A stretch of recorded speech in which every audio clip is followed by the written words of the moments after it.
udah patokan. Ada apa? Ada 5 komponen. 1, karbohidrat. 2, protein. Protein ada 2, protein hewani, protein nabati. Yang ketiga apa? Ada lemak. Yang keempat ada sayur, yang kelima ada buah. Jangan lupa yang keenam adalah cairan. Minum. Cairan itu penting. Terus kalau kita mau bahas satu-satu, yang pertama karbohidrat. Karbohidrat apa? Ya, kalau yang muda ya pasti ya nasi. Kalau sebaiknya di saat seperti ini harusnya pilih yang tinggi serat. Kalau mau ganti beras merah boleh, tapi kalaupun cukup nasi juga nggak masalah. Tapi jumlahnya bagi yang overweight, bagi yang berat badan lebih itu juga harus diperhatikan. Jadi nasi nggak apa-apa, mau jagung boleh, mau kentang boleh. Yang jelas lebih baik pilih yang serat tinggi. Yang kedua apa? Protein. Protein ada hewani, ada nabati. Kalau zaman sekarang putih telur itu baik. Tempe itu bagus karena proteinnya itu ada yang jenisnya itu bagus untuk menjaga daya tahan tubuh. Yang ketiga apa? Yang ketiga lemak. Pilih lemak baik. Batasin lemak yang jelek. Kan lemak ada lemak baik, ada lemak jelek. Nah, lemak baik itu apa? Lemak baik itu yang ada di ikan, yang ada di ikan-ikan. Ya, susah sih kalau kita bicara makanan di Indonesia. Tapi masalahnya itu ada aja gitu, seperti ikan kembung sebenarnya oke. Kalau kita harus bicara salmon segala macam, kita juga nggak tahu itu fresh atau enggak kan. Nah, tapi untuk lemak baik saya bicara omega 6 dan omega 6 dan omega 3. Omega 6 alpukat, bisa dapat di alpukat, bisa di chia seed. Nanti kasih tahu tipsnya supaya bisa memenuhi kebutuhan. Nah, yang lemak jahat apa? Yang digoreng-goreng. Ya, yang digoreng-goreng itu yang enak-enak itu, yang lemaknya jahat. Dibatasinya gimana? Nggak juga saya sampai harus nyuruh kalian semua pakai yang direbus-rebus. Itu pada nggak tahan pastinya. Jadi cukup membatasi. Membatasinya gimana? Yang digoreng dalam dibatasin, pilih yang dipanggang, yang ditumis, itu kan minyaknya lebih sedikit. Yang di sup, itu lebih sedikit. Jadi itu kan sebenarnya ada alternatif makanan yang nggak mesti harus direbus tok gitu. Beda cerita kalau yang mau diet ya. Tapi kalau misalnya nggak mesti yang harus direbus toh, tapi dibatasinlah, dikurangin yang digoreng-goreng. Kemudian sayur dan buah. Sayur dan buah jangan lupa itu harus dipenuhi karena serat itu harus sampai 30-an gram. 30-an gram itu seberapa? 5 porsi makan. 5 porsi makan bagaimana memenuhinya? 3 kali makan besar, kan 3 kali nih udah nggak puasa kan, jadi 3 kali. 3 kali makan besar dan 2 kali snack itu harus ada sayur dan buah. Sebenarnya semudah itu. Jadi ketika makan harus ada sayur dan buah. Mau dipotong boleh, mau di jus boleh. Itu nggak jadi masalah kecuali yang diabetes. Kalau yang diabetes saya sarankan buah potong, jangan di jus. Yang terakhir adalah cairan. Cairan harus terpenuhi. Cairan harus terpenuhi. Nah, itu minimal 8 gelas. Itu kan sudah sesuai dengan 30 sampai 35 mili per kilogram berat badan, bisa dihitung. 30 dikali berapa berat badannya, berarti segitulah cairannya yang harus dipenuhi. Nah, untuk yang pandemi sekarang, apa sih yang harus ditingkatkan? Jelas vitamin C. Itu jelas. Jadi apa di mana vitamin C? Jambu biji itu paling tinggi. Mau pakai lemon oke, yang mau dicampur air hangat segala macam itu juga ada vitamin C. Pokoknya yang orange, yang merah itu vitamin C. Penuhin vitamin C. Itu sudah anjuran dari Persatuan Dokter Gizi bahwa yang harus beberapa vitamin yang harus terpenuhi adalah satu adalah vitamin C. Vitamin C itu harus sampai seberapa? Harus sekitar 500 sampai 1000 mg pada yang sehat. Pada yang mau menjaga daya tahan tubuh itu sekitar 500 sampai 1000 mg. Yang kedua apa? Kurkumin. Itu bisa di kurkuma, mau pakai yang apa? Dari kurkuminnya langsung tuh bolehlah gitu. Tapi asal jangan cuman di ini ya, jangan cuman cairannya aja. Jadi harus memang di blender, didapatkan ampasnya juga gitu. Itu yang benar. Jadi jangan hanya misalnya kayak mau dapat air lemon cuman dipotong terus masukin air hangat tuh nggak benar. Yang benar adalah diperas. Yang benar adalah diperas, harus ada sedikit seratnya. Nah, itu tadi vitamin C, kurkumin, yang ketiga itu adalah zinc.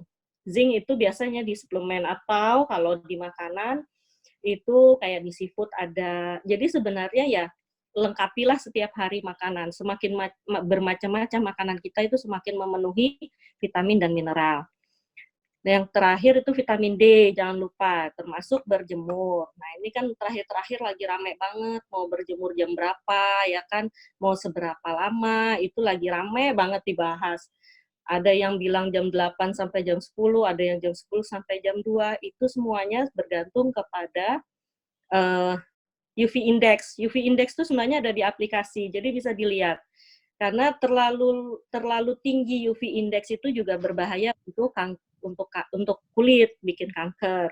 Jadi diperhatikan UV index itu biasanya ada tuh di aplikasi. Sekarang udah bisa pakai aplikasi. Jadi dilihat UV index-nya. Kalau yang medium ya cukup sekitar 30, bahkan bisa sampai 100 menit bila kulitnya itu gelap. Kalau kulitnya gelap, dia memerlukan paparan sinar matahari lebih lama. Ya, biasanya kalau saya perhatikan di UV index dalam beberapa hari ini, kalau di Banjarmasin tuh sekitar jam 9 sampai jam 10. Jadi kalau dia moderat UV index-nya, saat itulah sebaiknya berjemur. Jangan yang high UV index-nya ya. Jangan yang high. Cukup sekitar 20 sampai 30 menit itu cukup. Anak-anak juga ajak berjemur, main di luar gitu ya. Jangan di luar terus bertamu ke orang, tapi maksudnya di halaman lah, cukup main di halaman, mau berkebun, sambil berolahraga boleh. Itu sekitar jam 9, setengah 10, sampai jam 10. Semakin terik sebenarnya semakin sebentar, jadi jangan terlalu lama juga. Jadi semakin terik semakin sebentar. Nah, itu untuk pemenuhan vitamin D. Vitamin-vitamin yang lain sebenarnya juga perlu, makanya itu saya sarankan sayur dan buah itu harus bervariasi. Semakin berwarna itu semakin baik. Jadi penuhi dalam satu hari itu bermacam-macam sayur dan buah. Nah, untuk suplemen, terakhir nih tentang suplemen. Saya nggak banyak bicara, nanti kita sambil diskusi aja, sambil sharing. Nah, kalau suplemen, apakah perlu atau tidak? Yang pertama perlu diperhatikan adalah miligramnya. Jangan terlalu tinggi juga, dan bagi yang ada masalah kesehatan harusnya dikonsultasikan. Karena bila suplemen terlalu tinggi pun itu akan membebani baik itu hati maupun ginjal. Jadi jangan sembarangan juga konsumsi suplemen, apalagi pada orang yang lanjut usia gitu ya. Karena biasanya fungsi organnya udah mulai menurun dan itu biasanya nggak mampu untuk terbebani dengan suplemen yang tinggi dosisnya. Karena sekarang kan lagi rame banget tuh, sampai vitamin C aja habis di mana-mana gitu. Dan tapi itu kadarnya harus diperhatikan gitu. Karena itu juga harus diiringi dengan minum yang cukup. Ketika minum kurang, dia akan terlalu membebani hati maupun ginjal. Jadi itu perlu diperhatikan. Ketika makan kita cukup, seharusnya tidak perlu suplemen. Tapi dengan kondisi pandemi COVID seperti ini, biasanya kita akan merasa lebih aman ketika kita ditambah dengan suplemen. Ya, tapi yang perlu diperhatikan tetap minuman. Jadi suplemen juga jangan sembarangan. Kalaupun mau suplemen yang dianjurkan dari persatuan itu vitamin C, vitamin zinc, kurkumin, sama vitamin D untuk beberapa kasus. Itu aja mungkin. Oke, baik, terima kasih Dokter Dina. Jadi Dokter Dina tadi sudah menjelaskan beberapa hal kepada kita tentang bagaimana gizi yang seimbang, baik itu asupan karbohidrat, protein, lemak yang baik, kemudian juga dianjurkan untuk menghindari lemak yang jahat. Ya, suplemennya juga jangan berlebihan gitu ya, sesuai dengan kebutuhan kita. Yang insya Allah dalam setiap makanan kita terkandung suplemen tersebut.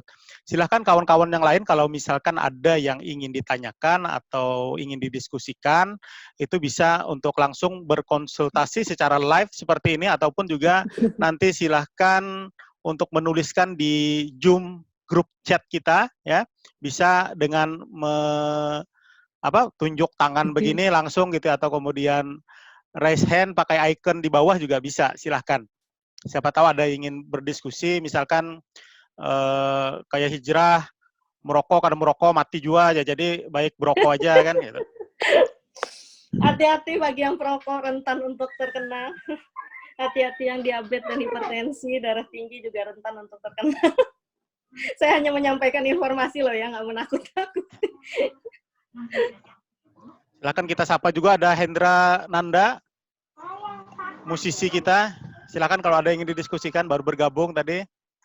kayaknya ada yang Ada bertanya ya, ini ya. ada di chat ya? Oh iya banyak nih. Bukan ya. Coba. Cuman efek yoyo terkait menu diet. Nah itu, balik lagi ke diet, kalau gizi nggak jauh-jauh dari diet. Siapa tadi yang Sandi, Pir Sandi. Oh iya, Ah. Pir Sandi, halo, ini tips menghindari efek yoyo. Yaitu nggak jauh-jauh, belahan jiwa saya juga efeknya parah banget. Gini, kalau makanya diet itu dimulai dari niat, kan sama saya selalu ngomong dengan Endra juga kan, Siap. ya, diniatin dulu, karena metode orang tuh beda-beda. Mau saya sebutkan aja di sini karena semua teman-teman, mau gaya Daisy Corbuzier, hayu, mau Herbalife, hayu, mau intermittent fasting, hayu, mau ketogenic diet, hayu. Yang penting ikutin dulu deh.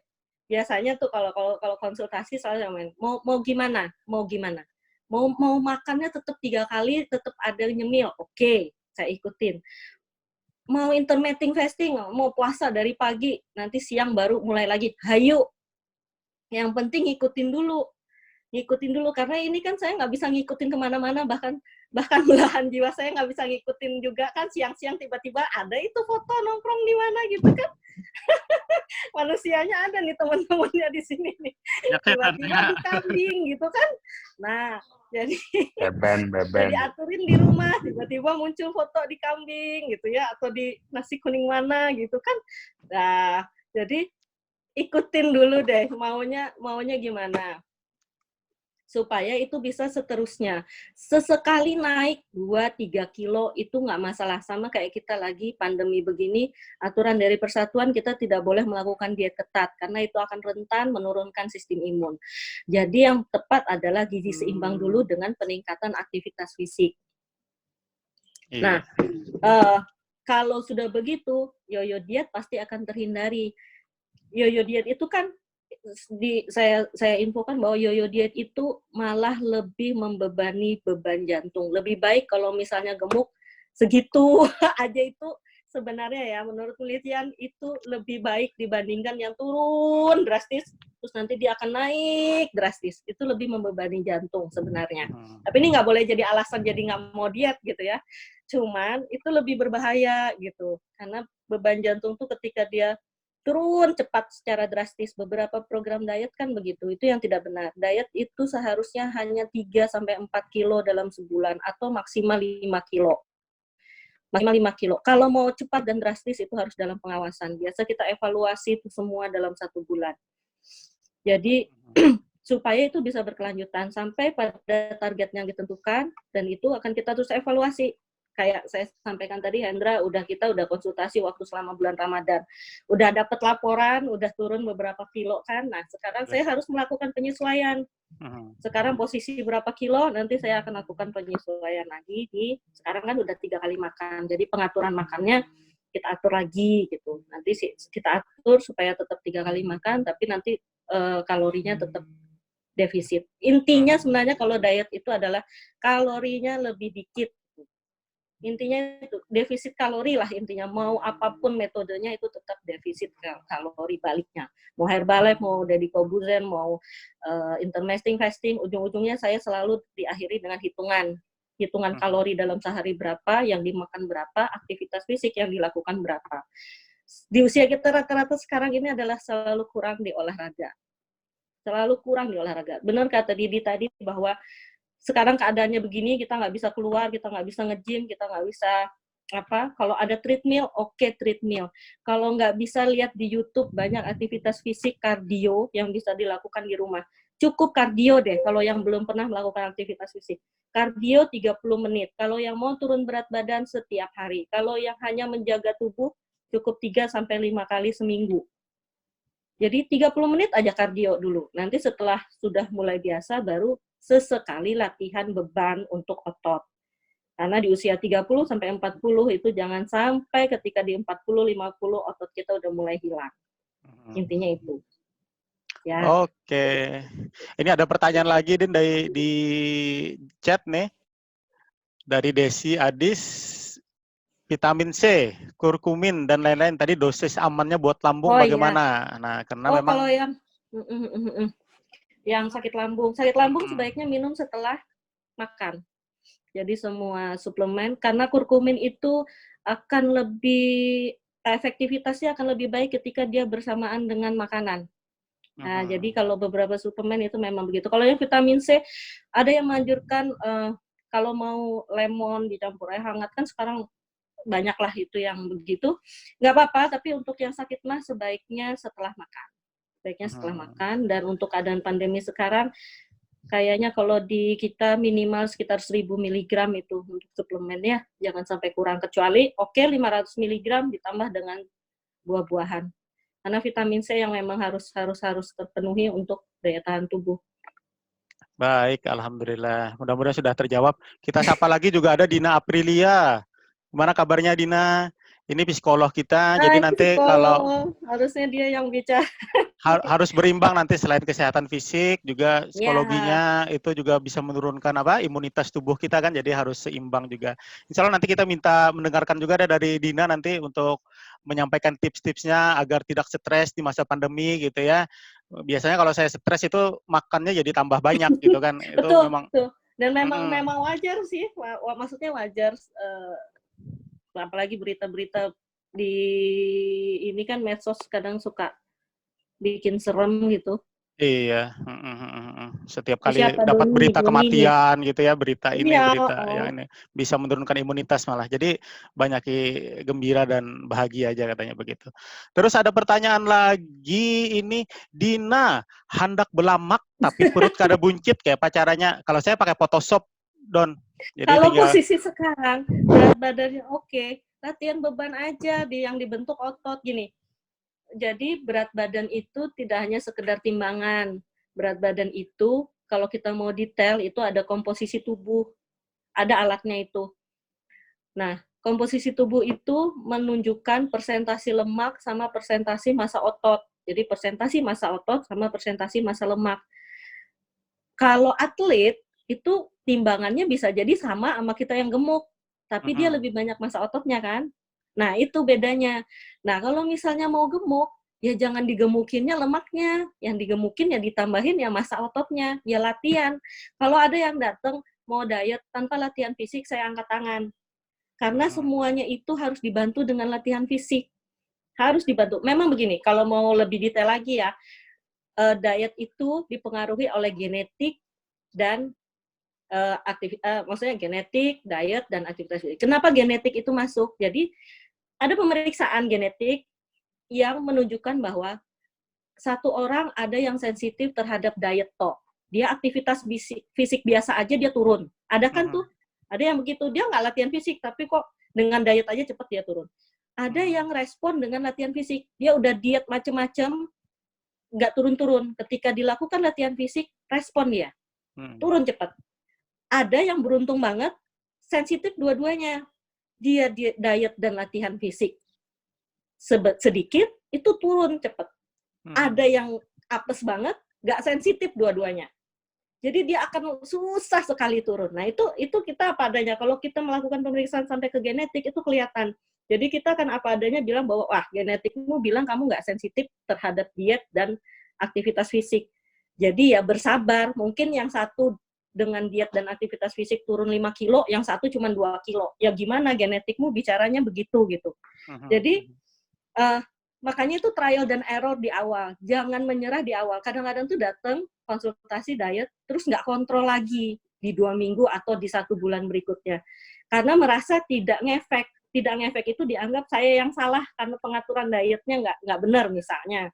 Padahal nggak, karena sensitivitas orang itu beda-beda. Saya perlu melakukan trial dan error di awal, kecuali dia langsung periksa genetik ya. Saya udah langsung bisa tembak tuh. Sampai ke vitamin-vitamin dia yang kurang, saya bisa lihat tuh dari genetik. Ada pemeriksaannya kan? Nah, itu di klinik saya ada. Sekalian promosi. Jadi, promosi. sekalian promosi. Jadi maksudnya di situ bisa kelihatan semua gitu. Apakah dia sensitif defisiensi vitamin D? Apakah dia rentan sekali osteoporosis misalnya vitamin D dan kalsium? Itu tuh kelihatan. Ada sekitar 77 panel di situ yang diperiksa genetiknya. Nah, jadi itu semua kelihatan. Kalau periksa itu sih enak gitu. Tapi kan kalau tidak melakukan pemeriksaan itu saya harus trial dan error. Pertama saya akan perbaiki dulu dietnya.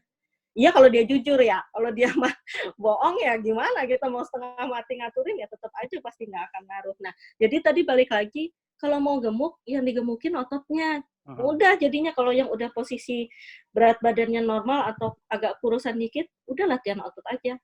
Latihan otot, latihan beban. Jangan kardio kalau saran saya dulu, tapi kalau di awal-awal boleh kardio untuk mengatur jantung dan paru. Nanti setelah itu latihan beban. Latihan beban untuk membentuk otot, apalagi laki-laki akan lebih mudah. Iya, iya, iya. Jangan Oke. lemaknya, jangan makan lemak, malah nggak bener ntar. Jadi ototnya ya, dokter ya, ininya Otot, yang otot, ini. otot. Berarti bisa juga mencek apa genetik itu keturunan orang bungas misalkan atau ada kau gitu. Kayaknya nggak ada panel Keturunan gitu deh. artis, oh kada. Oke, kita lanjut. Tadi ada pertanyaan dari Dharma juga, tapi sudah dijawab sih sebenarnya ini tentang Oh, berjemur jam. pagi yang baik mulai jam berapa sampai jam Kalau ngelihat berapa. Banjarmasin, saya bicara Banjarmasin ya, nggak tahu yang wilayah WIB dan apa itu nanti dilihat UV indeksnya, cari yang di moderat sekitar 5 itu moderat tuh biasanya angkanya 5. Itu ada aplikasi UV indeksnya. Udahlah berjemur jam itu. Kira-kira sih jam 9.10 lah kalau Indonesia ya. Itu paling tepat lah Iya, sekitar iya. setengah jam minimal. Sekitar itu. Cuma jangan katanya bisa liang karena berhirang, bahaya. Ada bungas lagi ya, vitaminnya deh banyak-banyak, cuma muha berhirang. Oke, Kalau tadi muka ada. harus tetap pakai sunblock. Berjemur oke, kalau yang cowok mah nggak usah ya. Kalau yang laki-laki nggak usah pakai sunblock, nggak penting. Kalau yang perempuan berjemur tetap harus pakai sunblock. Muka. Oke. Yang dikenakan ini lengan, terus betis bawah gitu ya. Lengan, jangan muka. Dapat salam kita dari Ibu Herliani katanya tadi mau bergabung tapi belum bisa mendownload aplikasi Zoom-nya, jadi salam buat semuanya dari beliau Ibu Herliani BK ya kalau nggak salah, atau bukan bahasa Inggris ya, yang harian Ibu Haryani itu yang BK, Ibu Herliani bahasa Inggris rasanya ya, yang agak kurusan itu Bu Herliani kalau nggak ada salah. Oke, yang lain ada pertanyaan ini, ada dari Erveni, Tante Dina. Wah, tadi sebutnya Tante Dina. Oh, anak-anak. Ada tanah. Gimana asumsi gizi yang benar buat anak-anak ya di masa begini, mengingat anak-anak agak ribet kalau makan sayur dan buahnya. Apakah bisa digantikan dengan produk semacam Page Blend gitu ya, mereknya begitu, lalu asupan suplemennya bagaimana batasannya? Ini untuk anak-anak, Dit, gimana ininya? Kalau anak-anak beda lagi, ada miligramnya, terus tergantung umur. Nanti chat deh, Fanny, chat aja. Cuman untuk sayur dan buah, bikin jus aja. Kalau buah anak-anak sih sebenarnya gini, anak-anak itu kalau sampai balita sekitar 5 tahun, sebenarnya persentase kebutuhan dia itu sebenarnya lebih banyak di lemak. Jadi nggak usah takut gitu. Kadang-kadang ibu-ibu itu menyamaratakan makanan yang dewasa ke anak. Padahal sebenarnya itu udah ada di WHO segala macam untuk anak-anak itu, bahwa persentase kebutuhan lemak pada anak-anak itu dia lebih tinggi. Nggak usah khawatir, kasihlah dia mentega, kasihlah dia yang gorengan, kasihlah dia santan. Kalau bapaknya makannya padang, kasih untuk anaknya bapaknya yang sayur dan buah gitu ya. Karena bapaknya yang buncit biasanya. Karena itu biasa persepsinya itu yang salah. Makanan bapak ibunya dikasihkan ke anaknya yang masih batita atau balita, padahal batita dan balita itu kebutuhan lemaknya lebih tinggi. Jadi harusnya dialah yang makan opor ayam, dia yang makan sayur lodeh, dia yang makan, terus yang sayur bayam bening tuh kasih bapaknya, yang lalapan tuh kasih bapaknya, yang nasi goreng mentega atau terus yang creamy keju segala macam tuh anaknya. Pokoknya yang nyaman-nyaman. Jadi yang sayur dan buah itu bapaknya. Oke lah, memang sayur dan buah anak-anak perlu, karena vitamin dan mineral. Boleh mau pakai suplemen yang Page Blend, atau karena di masa pandemi begini, atau bikin jus. Biasanya itu juga harus dimulai dari orang tua. Ketika bapak dan ibu juga melakukan hal itu, dia pasti akan mengikuti. Makanlah buah bersama-sama. Kalau sayur memang anak-anak harus pelan-pelan. Kadang harus dimasukkan di dalam campuran masakan supaya dia juga bisa merasakan rasanya, tidak terlalu pahit atau gimana. Tapi ya utamakan buah-buahan aja dulu, dibarengin. Itu lebih mudah kalau anak-anak. Menyambung Din dari Rena, ini ada pertanyaan lagi. Tiap hari meminumi anaknya vitamin imunobooster kayak Imbos katanya. Nah, ini apakah perlu atau enggak gitu di masa ini? Nggak apa-apa sih kalau di masa sekarang memang beberapa memang suplementasi kan kadarnya juga disesuaikan. Jadi sih masih nggak apa-apa kayak vitamin C segala macam juga kayak kita sekarang sih nggak apa-apa. Nggak apa-apa untuk zaman sekarang. Kecuali yang untuk apa sih diet apa meningkat nafsu makan atau kalau mau diselang-selingi pun juga boleh. Diselang-selingin misalnya mau off dulu seminggu, nanti on lagi seminggu nggak apa-apa. Kan suplemen bahasanya.